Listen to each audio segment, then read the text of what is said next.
মুফতি সাহেব, মোৰ এটা প্ৰশ্ন হ'ল, যদি কোনো অপবিত্ৰ ব্যক্তিয়ে পানীত থোৱা যতনত হাত জুবিয়াই দিয়ে, যদি সেই ব্যক্তিজনৰ গোচল ফৰজ হৈ থাকে, তেতিয়াহ'লে সেই পানীৰ হুকুম কি হ'ব? সেই পানীৰে আমি গোচল কৰিব পাৰিমনে বা অজু কৰিব পাৰিমনে?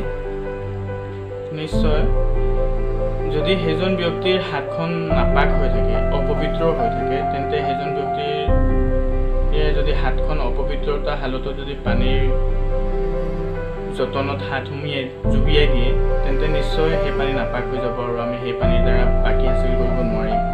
আৰু যদি তেওঁৰ হাতত কোনো ধৰণৰ অপবিত্ৰতা লাগি নাথাকে, তেন্তে নিশ্চয় আমি সেই পানীৰ পৰা ফায়দা উঠাব পাৰিম, গোচল বা উজু কৰিব পাৰিম। কাৰণ অকল হাত জুবোৱাৰ কাৰণে পানী নাপাক হৈ নাযায়।